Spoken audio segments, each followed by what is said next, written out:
my connection with Mark goes back to when I was a little louder.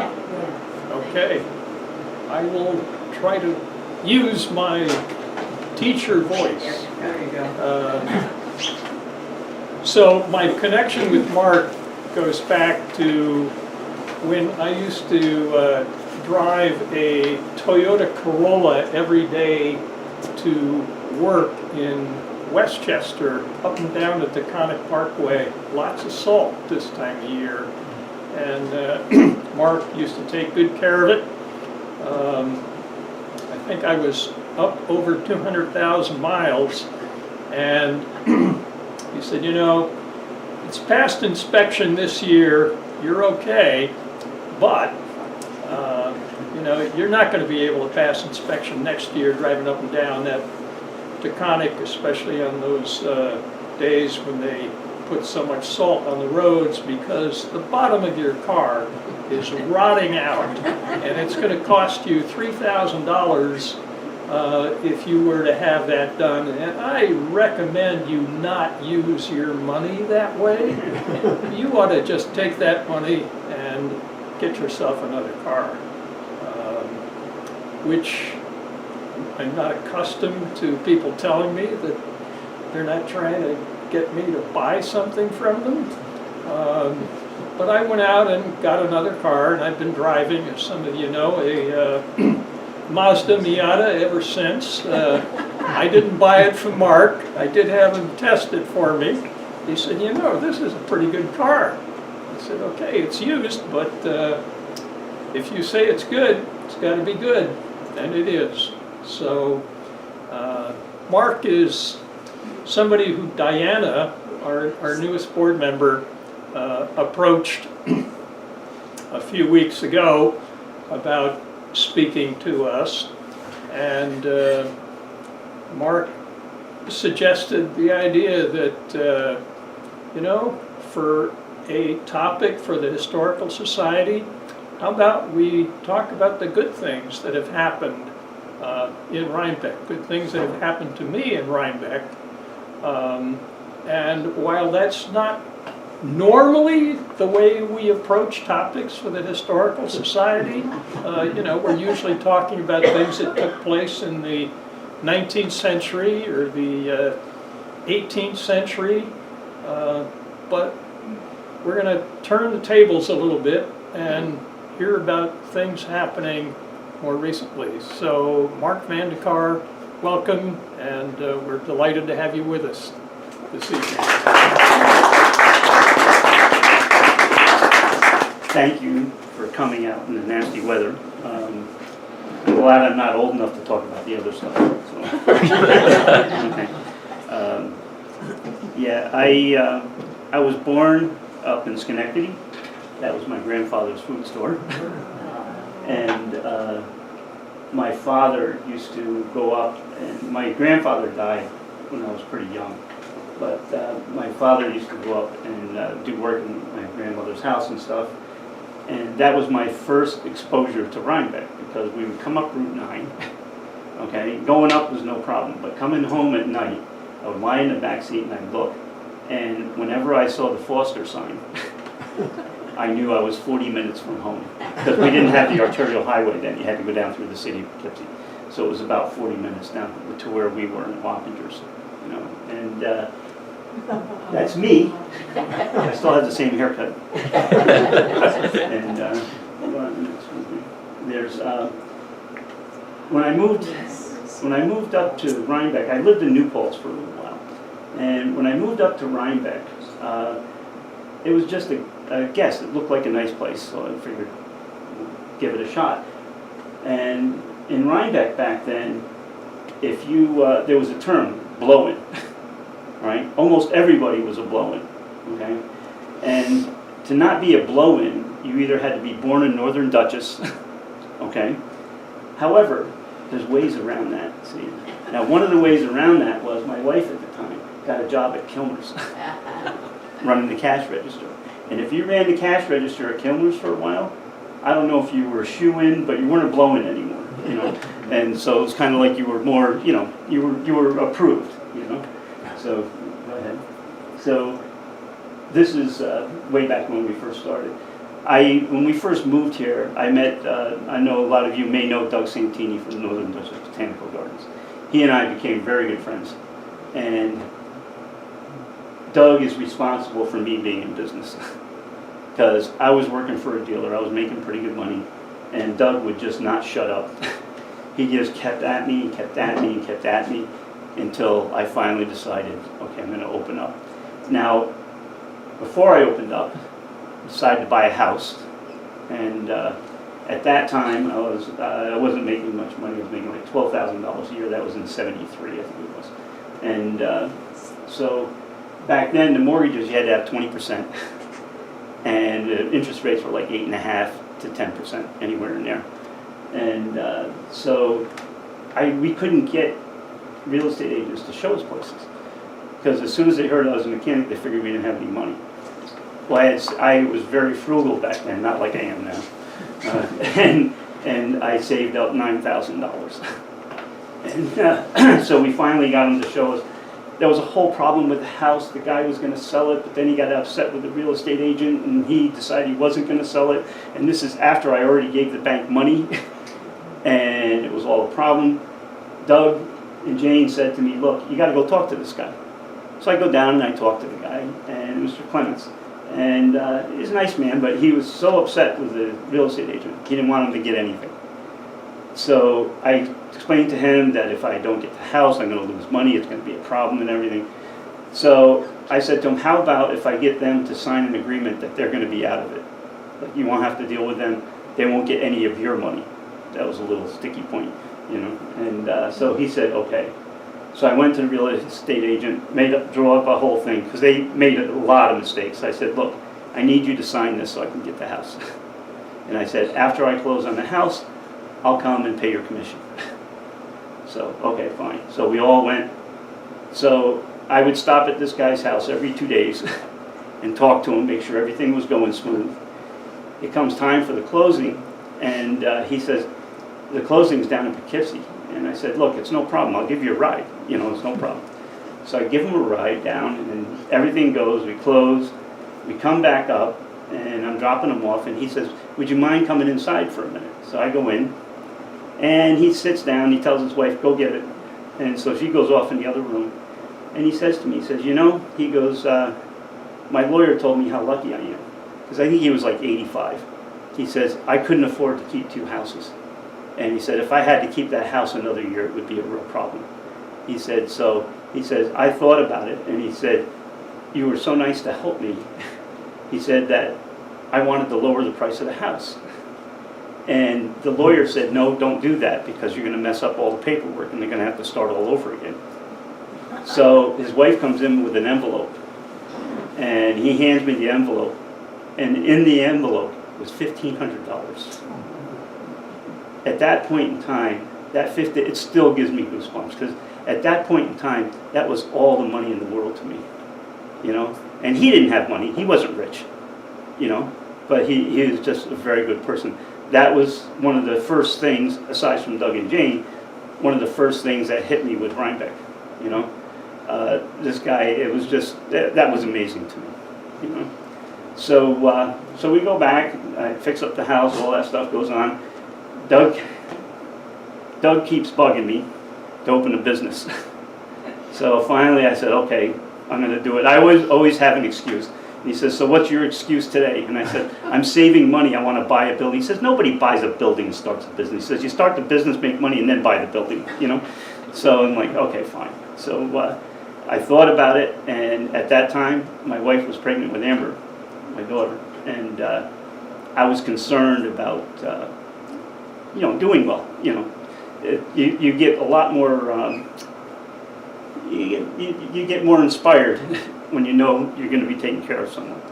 So I decided I'm going to open the business. Went all over the place, and finally found the perfect spot. It was all set, and I'm waiting for my daughter to be born. Now, George really, he delivered her. He probably delivered a lot of people here. He he said, I think she's going to be due in June, the end of June. Well, she didn't come until September 1st. So I had rented this building, okay, and I was working at a dealer down in Poughkeepsie, and I rented this building, so I had to work every night and weekends to pay for the building. You couldn't, back then, if you lost your job, you lost your insurance, and you just lost the insurance, that's it. And I was paranoid something might happen, and so I was working nights and weekends to pay for it. And it went on and on and on and on. And so finally, you know, Amber's born.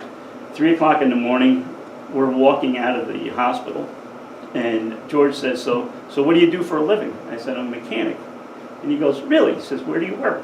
So I told him I'm opening this place, and he said, yeah, he says, I know where that is. He says, you need any work? And I said, I'm sure, you know.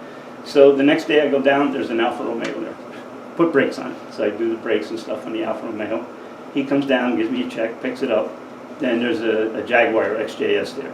Then there's a Maserati there. And then it just goes on, the list goes on and on and on. So finally I said, George, how many cars you got? And he says, I got 55 cars.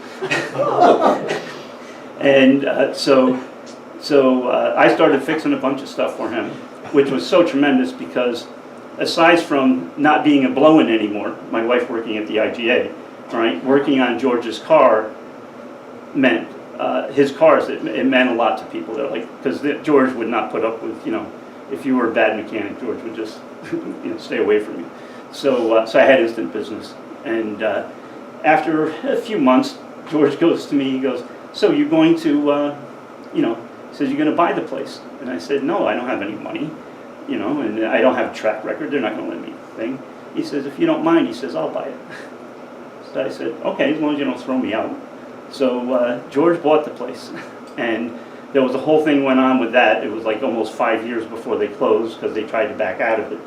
And he finally got it. And when he got it, it was kind of amazing because a lot of people were like, I thought something bad was going to happen because people would be like, oh my God, wait till you see, you know, your rent's going to go up and all this kind of stuff. And George was a businessman. He came in, he had his thing. This is how much the mortgage is, this is what the taxes are, this is what my insurance are, this is how much I got to get from you. He said, now if you want, he says, I'll build you a state-of-the-art building. I said, I'll build you anything you want, but he says, you're going to pay for it. Now he said, if you want to keep it cheap, you do all the maintenance yourself, and give me a check every month, and I'll keep the rent low. And he didn't raise my rent for 15 years. All right, because that's what I did. I gave him a check, anything the place needed, I did. I took care of everything. So, so George and I started going at it, and we became good buddies, and the business took off. And soon after, I had to hire people, and I put an ad in and stuff, and I had this guy, Keith, show up, Keith Jones. And I knew right away as soon as I saw him, I said, this is the guy. So I called him back, and his mother answers the phone. She said, it's his birthday. She said his brothers took him out to the bars drinking. She says when he wakes up tomorrow, I'll let him know he's got the job. So Keith calls me up the next day, and he says, yes, I want the job. He says, I'm working for Stickles, driving a cement truck. He goes, so he says, I got to give him 2 weeks' notice. That's always a good sign, you know. So I said, okay, fine. So Keith started working for me, and after he worked for me for like, I don't know, it was like 3 months, something like that. He told me, he said, you know, he says, I got a call from Rhinebeck Chevy. He said, the next day. And he says, I went and talked to him, and they wanted to hire me. And he said, so I told them that I already took the job with you, and that if it didn't work out, I'd call him. And they said, they found out what you were paying me, and they offered me $1 an hour more. And I told them, no, I told him I'm going to go work there, so I'm going to go work there. And if it doesn't work out, I'll call you. So right then I was like, wow, this is something, you know. So later on, another day, he was telling me about it, and he goes, yeah, he said, they asked me where I was going to go work, and I told them. And they said, well, where's that? And he told me, he said, oh, he's an independent. They said, he won't be there very long. You know, so fast forward 15 years, we're having our Christmas party in the back room at Gigi's, you know? So I lean over to Keith and I go, you know where we are? And he goes, yeah, we're in Rhinebeck Chevy's parts room. Yeah, but how lucky was I to have Keith as an employee? He worked for me for 39 years and dedicated like no tomorrow. In 39 years, he was late 2 days. 2 days in 39 years. After it was like almost 20 years, it wasn't that long, maybe 15. He was late, and he was still living at home then, right? So I call the house, because I figured he had an accident, something happened, you know. And I called his house, and his mother said, that lazy son of a bitch, he says, he overslept. I go, look, it's fine, you know. It's one time in 15 years, you know. And he would always be there. He wound up moving out in Pine Plains. We'd have 2 feet of snow. He would be there. He would be there all the time. Yeah, he was a great employee. And so we kept going, and George and I became closer and closer friends, and we started racing. This is Keith's fault. Keith wanted to do dirt racing, okay, up north of here. And so I said, okay, fine. I said, but they don't require any safety equipment. It's really crazy. I said, look, if you're going to do this, I'll buy all the safety equipment. We'll pay for it all and just put our name on the car, because I don't want you getting hurt, you know. So we bought all the safety equipment, and that was it. We were off doing dirt racing. That's what happens to a car if it does 80 miles an hour into a brick wall. You know, that wasn't Keith driving, that was me driving. I did that. And the only thing I got was 2 little bruises from the seatbelt, that's it. Because you have a 5-point harness, you have all this stuff, you know, so it's okay. So that started the racing thing. My daughter was born, and she gets older, and she joins the swim team. And she really loved the swim team, that was great. And the one time I go down to pick her up, and you would have thought something happened bad, you know, because everybody is like upset. And apparently they got a new coach. I can't remember his first and last name was Kennedy. Really good coach and stuff. And they were going to have a relay race. They were going to have towns from all over come and do the relays down there. And they forgot to tell Kennedy that there's a budget. Okay, there's not, you know, they don't have unlimited funds. For some reason, he thought they had like all kinds of funds, so it was no problem. So he ordered a pile of trophies. And the trophies come in, and they don't have the money. So I went up, and I said to him, I said, so what happened? And the guy explains it to me. And he tells me how much it was. And it was a chunk of money. And I said, look, hang on. So I ran back to the shop. I got a check. And I come down and I write him a check. And I said, do me a favor. I said, just mention my name, you know, during the event. And if you can, put my name on something. And I said, and so I can write it off for taxes, you know. So I did that. And partway through the relays, one of my friends came up and he says, you got to go down there and tell them to shut up. He says, I'm sick and tired of hearing about your name all the time. so we had to go down and do that. And then I told him, I said, look, next year, if you're going to do this again, this is how we do it. We have a little booklet, and we do ads in the booklet, and we'll sell all those ads, you know. And I said, I'll help you the first year. So the next year we go, and we had it set up so if you paid $80, you were an event sponsor. Like, in other words, the 500 meters, whatever, okay? And your name would actually be on the trophy. So in Rhinebeck, I went out, and in 3.5 hours, I sold $3,000 worth of ads. That's what the businesses are like in Rhinebeck. You know, for the kids, they really do a lot, you know? And it was really something. And so Coach Kennedy, this is a bit of karma coming around. Coach Kennedy, suddenly my daughter comes home and he says, look, Coach Kennedy's doing classes, diving classes. And she says, I'd like to do it. And I said, okay, that'd be great. So we were paying for the classes, and she's going down doing that. Then she says, you know, I want to keep doing this. And I said, well, if you research it, I'll pay for it, and I'll see that you get there. So she wound up going to Marist. She was diving for Marist. Now you can I thank God for Title IX, you know, because whatever they give the guys, they got to give the girls. Okay, so my daughter went to to Marist for like less than what it would cost to go to New Paltz, and it was all because of the swim team and the coach. You know, not every town has that. You know, not every town has that dedication. You know, I just found that was really an awesome deal. And this is the Matchbox Cafe out front. A little bit of a, go ahead again. There's George. Now, George and I, we kind of hit it off and we started doing crazy stuff. The dirt racing was terrible because every time you wreck a car, you know.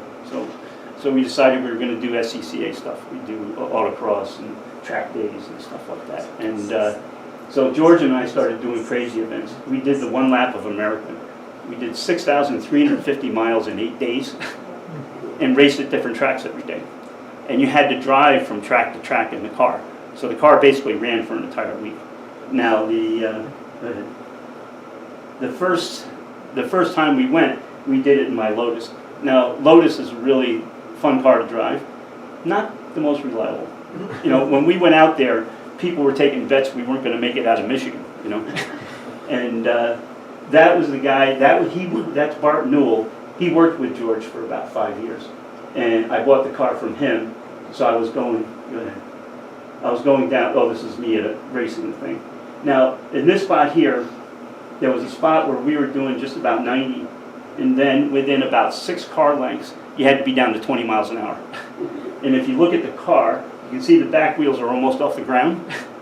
That little light spot underneath it is actually the exhaust hitting the ground. Now, the club I was in, I am not a natural driver. I have to work at it, you know. And one of the guys in the club was watching me run, and he says, you know, he says you get to this one spot, and he says, I don't know. He says you just like stop. And I told him, I said, well, you know, it's a slalom, and I don't want to shift during the slalom and all this stuff.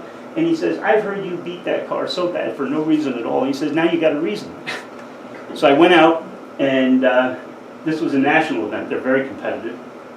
And I went from being in last place to getting a trophy because I listened to him. But, you know, another thing, go ahead. And this was when we went down to Road Atlanta, down to Georgia, and did some racing down there and came back. Mm-hmm. Oh, and this is just doing some local track events. Mm-hmm. That was 1 lap of America with George. Oh, 1 lap of America with George. It's so funny because George does not like rock music, you know. I like rock music, you know. So the second time we went, I brought earphones with me because if I'm listening to rock music, I can drive all night. George can drive 1,000 miles, no problem, like nothing.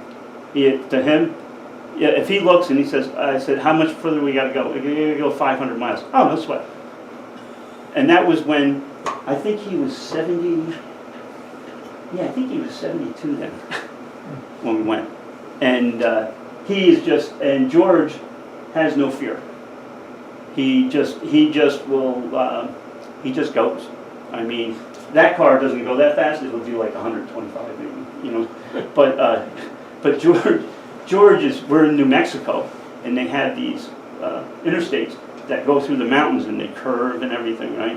And there's trucks, there's motorhomes, there's like all these vehicles on there, and that's a plastic car. It's all plastic, okay?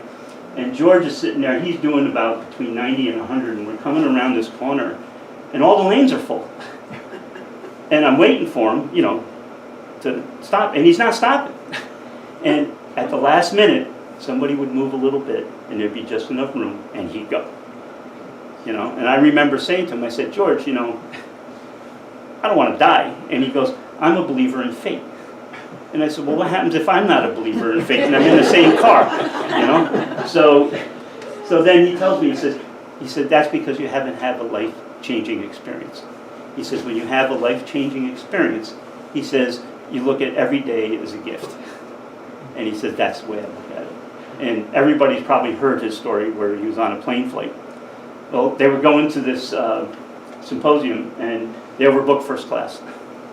So George, they were really tearing this woman apart at the podium. So George goes up and says, look, I don't care if I'm on the plane, that's great. You know, if not, the next plane, whatever, I don't care, you know. And so she got him on the plane, and he was seated in the last row in the plane where there's 3 seats, okay? Plane takes off. The wing busts off the plane crashes, and everybody dies except for the people in the back of the plane. Yeah. So back then what they do is, it's not like now, everybody sues. Back then, the airline would like, here's a chunk of money, we're sorry we killed everybody, and we traumatized you for the rest of your life, but here's $15,000. Now this is back in the 50s. So $15,000 was a really nice house, you know. And so so that's what they did. So George, knowing George goes to Italy and buys a Ferrari. Okay? And they had it for years, and then what happened was they were buying the Astor estate. He told me, he said they were running a little short, so he decided he'd sell it. So he sold it, and he wound up selling it for $35,000. So, you know, Kay says to him, well, aren't you happy, you know, because you got to own a Ferrari for all that time, and we made all this money. And on that trip, he had the collector book with him, and he says, this is my car. It's $1.5 million. And I go to say, he says, don't even ask me. He says, I've already called. He said, it's already sold. So George says, he says, the lesson is, he says, that car was a piece of art. He said, the real money's in art. So that was George, you know, the head. That's me building the car and all that stuff. Yeah, that's it. Keep going. Now this, one of the construction people that was working on the Mary Tyler Moore estate said, hey, you know, Dr. Levine said, you know, where can I get, you know, some of this stuff fixed? And he sent them to me. So that's a 1951 Jag, and he spent $160,000 having it built. And the first time he took it out, the motor blew up, you know. So he brings the thing back, you know. So he has me come pick it up. I come pick it up, and the car was gorgeous, but the motor was garbage, you know. And this is before the internet. And if anybody, like, I always complain about the internet, okay? But I got to tell you though, it makes business easy. Back then, no internet. My secretary would spend 2 hours a day calling England, trying to find parts for this thing. Because Jaguar used the same motor from 52 to 80. Okay, but 51 is the older one, okay? And there were no parts for it, okay? It took me 5 years to get the parts for it, okay? And during that 5-year period, Johnny Carson was being taken over by Jay Leno, all right? So I'm up the one night and I'm listening, and Jay Leno's there, and Mary Tyler Moore comes on, you know? And Jay Leno gets up and he says, here's those parts you're looking for. And I'm going, oh my God, please don't say my name and that I've had the car for 5 years, you know? And, but as it turns out, he thought it was the newer motor, you know? So it took us forever to get the parts. We finally got it done. Let's see now. That's Keith over there. That's me. And Mike Trimble is another, I don't know how many of you guys know Mike. Mike is one of the best guys on the face of the earth. We are so lucky to have him in town. He's just such a good person. You know, he really is. And so Mike would hang out sometimes and stuff. Oh, this is Vinnie Kane. He worked for us for a while. We used to do this thing when it was their birthday. They got slimed and they never knew when it was going to happen, you know. So, you know. And oh yeah, that was Dr. Levine and Mary Tyler Moore. Go ahead. That was when we were putting it together. You know. Yeah, that was. Yeah, that's it. Oh, this is when we used to get snow. Yeah. Now, the snow was so bad then. We had, I think we had 4 foot of snow on the roof, and it was starting to give way. So at the time, the local farmer, his niece, Brianna, his mother, could never get a cleanup person, you know. So I was giving her a ride down to Hyde Park and stuff, and she said, look, Brianna would love to work for you. And I said, yeah, but I said, it's a dirty job. And she says, she's a farm girl, it's no problem. She's used to that stuff, you know. So she was absolutely amazing. she was really something. So we give her a ladder, and I give her a snow shovel. I go, shovel the roof off, you know. Well, Brianna's up there shoveling the roof, you know. She's up there shoveling that roof, okay? And she would always go one extra. Like if I had her clean a customer's car, I just wanted her to rinse it down, make sure all the fingerprints are off, and she would have Q-tips, like cleaning the little things in the dash and all that stuff, you know. So she's up on the roof, and she's going like this and breaking the ice up, so the ice comes off, okay? she next thing you know, I hear this noise, hear this big bang, and the girl in the office goes, Brianna just fell off the roof, you know. So all I could think of is this backhoe sitting at the end, and her lying on top of that backhoe. So I go out, and what happened was those old corrugated roofs had those little clear things, right? Well, she got on that, and she smashed it, and she went right through. You know, she went right through, landed on the ground. I get out there, and she's going back up the ladder. And I go, Brianna, don't, it's okay, you know, just leave it. She goes, no, she says, I left the shovel up there. I don't care about the shovel, it's okay, you know. She would just go up, but that was her. But this was back, that was so much snow, it was unbelievable. Yep. So once we got into, I got into the racing more and more, and I started to do SCCA stuff. And I had this idea to build this car. It's an old Trans Spitfire, but it has 200 horsepower. It'll do 145 miles an hour. And George and I, that's okay, you can go to the next one. George one time, he was out front and we were talking, and he said, I said, you know, I'd like to do the Targa. And he said, that'd be great. He says, I've always wanted to do that. He says, but he said, I want to do it before I can't anymore, you know. They shut down 1,500 miles of road. And you do have a speed limit, it's 125 miles an hour.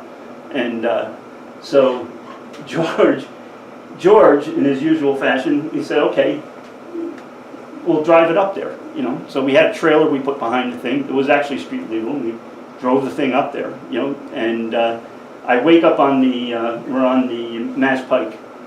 We're waking up on the Mass Pike, and we are passing cars. And I look over, and he's doing 110 miles an hour towing the trailer. And I'm like, George, and he goes, isn't it amazing? He said, the thing drives so good. He said, this is unbelievable, you know? So we drove it all the way up to Nova Scotia.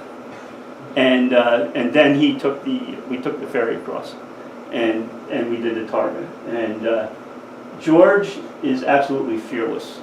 And the Targa, 125 mile an hour speed limit, and there's these hills with really sharp peaks. And if it said it was safe, you could hit it at speed. At 125 miles an hour, the car would be like 5 feet in the air, and it would go for like 8 or 10 car lengths before it lands. You know, so we're up there, and George would never give me a compliment. I mean, I did some pretty good driving, and never said a word, right? So we're up there, and there's a bad storm coming, a hurricane, and they don't shut this down unless the roads are flooded. So we're running, and I knew this one spot was good because I was looking at the maps and stuff. So up we go, 125 miles an hour. I hit the top, the wind goes, and the wind blows us sideways. And usually when you land, the car will, you know, roll. So I tried to calculate. I had the wheels turned all the way, and usually then it starts doing this, and then it rolls. But this is a very good designed car. It's balanced well, and I managed to hit it. The third time going down, I hit it just right, and the thing straightened out. And all he says is, nice save. That's it. That's all he says. Nice save. And so, yeah. Now, Keith worked for me for 39 years, and then after he left, I thought I was going to close down because I didn't like being tied to the place. And Keith ran the place, so then I'm not tied to it. And so I figured that's it. And then I had one of the guys I was racing with says to me, he said, my daughter has this boyfriend. He says, just a friend. He said he would love this job, but he says he doesn't know anything. He's stocking shelves at ShopRite, you know. And I said, well, have him come up. So he came up, and I said to him, I said, look, if you want the job, fine, but you're sweeping up, you're doing whatever, and we'll bring you along slowly. So Dalton comes up and starts working, and this guy is like, he's endless. He tries so hard, and he would not quit. And within 5 years, he was better than guys that I've had that had 15 years experience. And he's honest, he works hard, he shows up every day. And when this happened, when Keith left, and he thought we might shut down, the next day he says to me, he says, I want that job, which I found amazing because I didn't think anybody wanted it, you know. But he says, not only do I want it, he says, I want to take over sometime, you know. So he is so dedicated. So that Christmas, this is what he gives me. Mark Vandecar, an incredible boss, a true friend, and one hell of a mentor. Now there's this thing on the back, I can't read that. Because if I get too mushy if I read that. But he's a wonderful person, you know, and he works so hard, and he's honest, he has got good work ethics. It's like, you can teach him how to do things, but you can't teach him how to work. You can't teach him to tell the truth. All that stuff, they got to know, you know. So, okay. Oh, this is George and me the other day. He's still going. He's starting another business. He's starting he's putting some buildings up out by the Parkway, and he's doing storage for exotic cars. Yeah. And he's 95. Yeah. Yeah, that's George. He's good. Thank you, Mark. Yep. Thank you.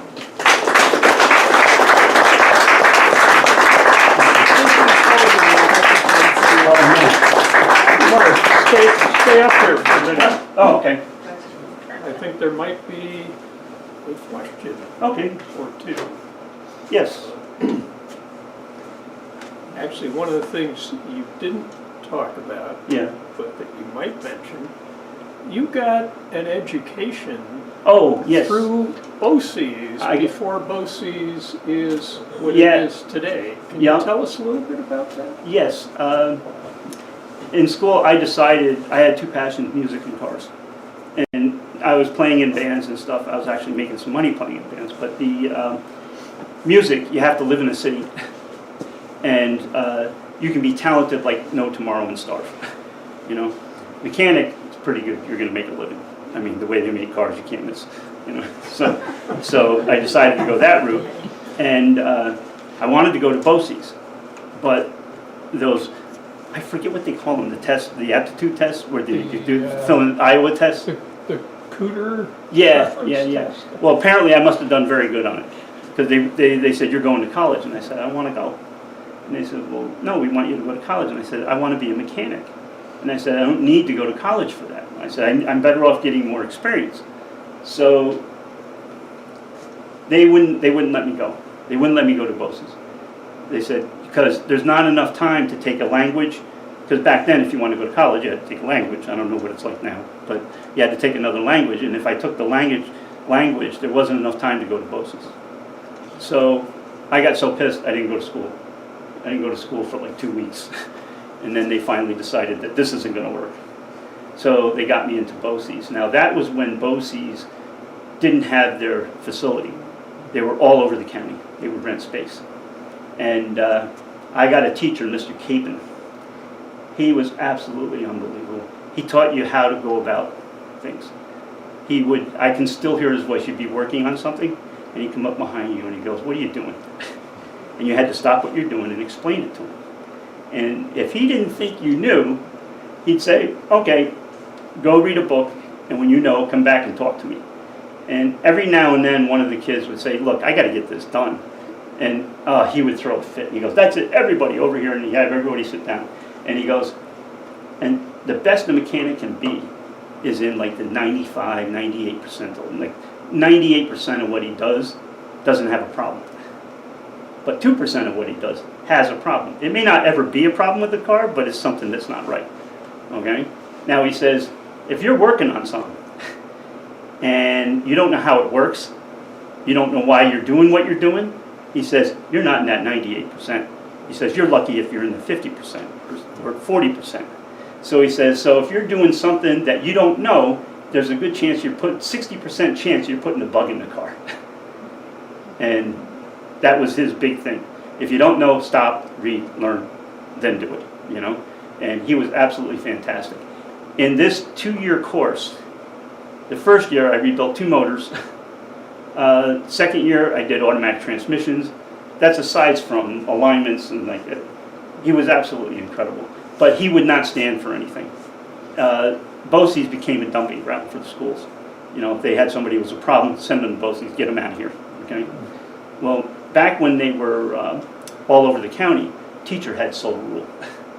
And I remember when I was first in there, one of the kids was saying, we have 32 people here, and we got 10 chairs. And he said, we have too many chairs. He says, by the end of the year, he says, we'll have extra seats. And he said, this is the thing. He says, we've gone 2 weeks, now I'm going to explain it to you. He says, when I tell you something, he says, you may get a second chance, because I figured maybe you didn't hear me. But he said, beyond that, he says, you're out of here. And if I send you out of here, he says, you're not coming back. I don't care who you are. And so we had, at the end of the first year, we actually had 9 kids that made it through the first year.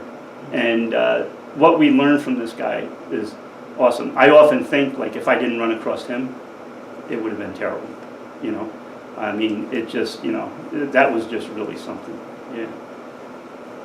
Yep. I think we have a question. Yes. From the middle. Your wonderful daughter, Amber, Yes. did she ever race cars with you?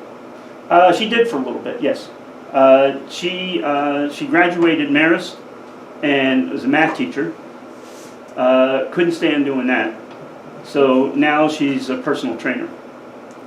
She married a guy, Yanni. Now they're divorced, but when they were married, he wound up doing cost analysis for Nike sneakers. So she spent 5 years in Singapore.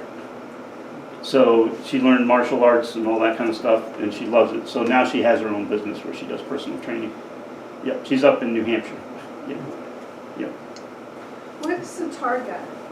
The Targa is a pro rally. It's really crazy.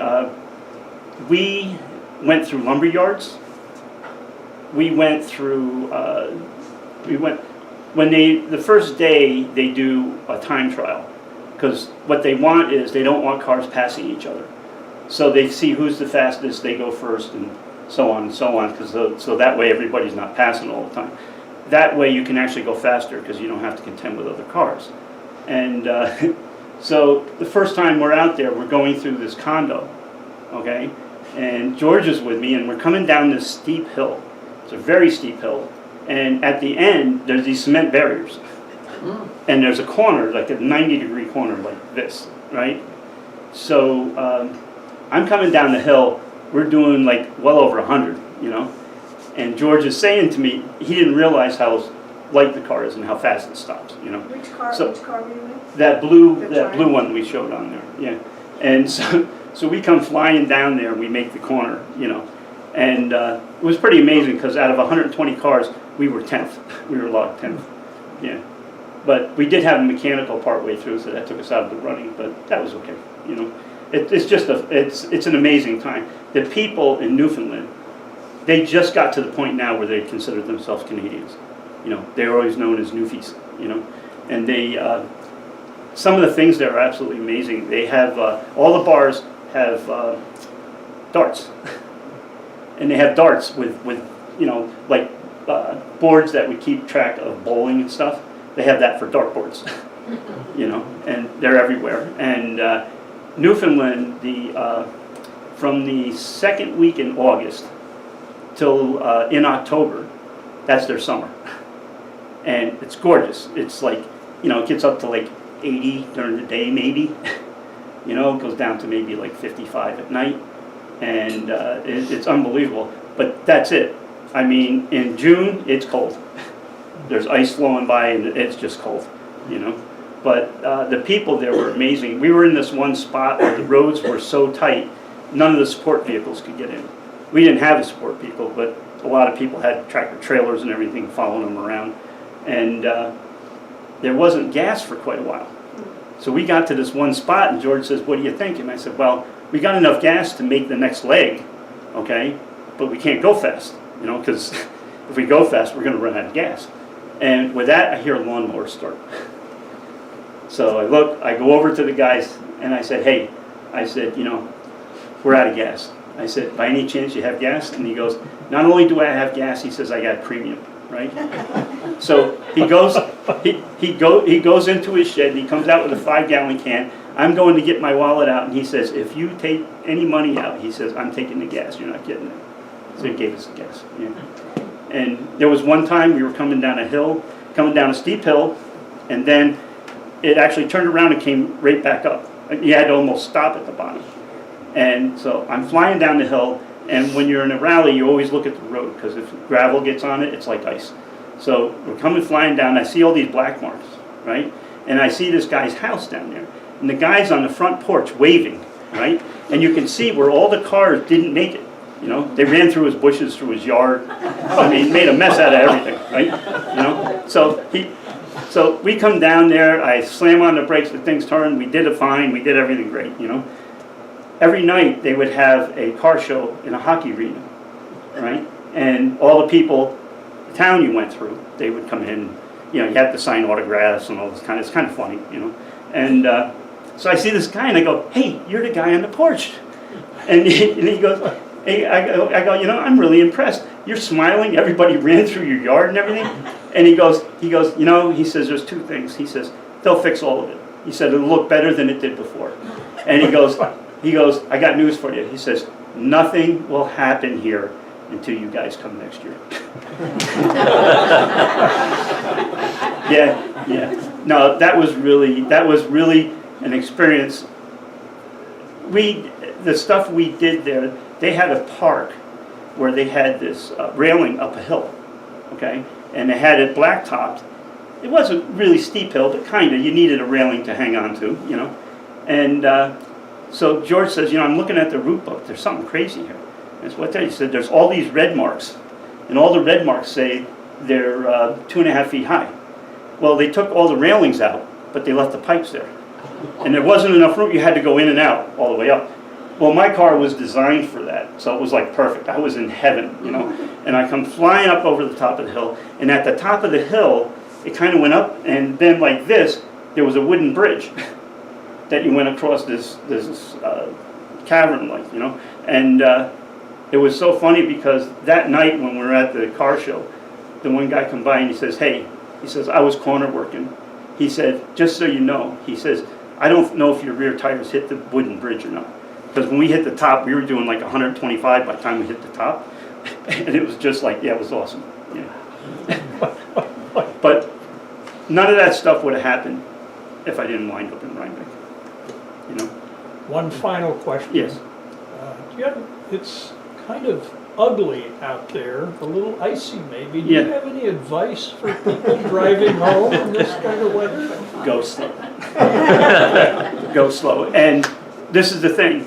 If the brake pedal buzzes, you're going too fast because the ABS is working. A lot of people don't know. If you feel that buzz in the pedal, you don't have enough grip. You know, when they first came out with ABS, I'll be quick with this. When they first came out with ABS, my father was still alive. My father worked for Studebaker, right? So I said, hey, Dad, they got this ABS. It's going to be really great. You know, it's going to stop all these rear-end collisions and all this stuff. And he goes, no, it's not. And I said, no. I said, you understand, the brakes are going to work much better and all this kind of stuff. And he goes, no. He goes, look, he goes, back in the day, he said, we had mechanical brakes. You stepped on the pedal, and there were linkages that went out to the wheels, right? And he says, what would happen is, he says, in the winter, you get some ice, and they freeze. And he says, that's why if you ride behind an old person, they're always hitting the brake, because they want to see if it works. And he says, if it didn't, he says, if it wouldn't work, he says, you coast over to the side of the road, and you just let the car sit and idle until it gets warm, and you go again. And I go, that's horrible. He goes, no, it's not. He says, we knew we had crappy brakes, that's all. He says, what's going to happen is everybody's going to drive crazier. And he was 100% right. There was no change in rear-end collisions. Yep. Mark, thank you. Oh, thank you. So much. I had a good time. Thank you, everybody. And there are, courtesy of Connie Lown, we have some cookies outside before you go. Okay. And, thanks everybody for coming tonight, and Drive follow safe. Mark's advice on the way home. Go slow.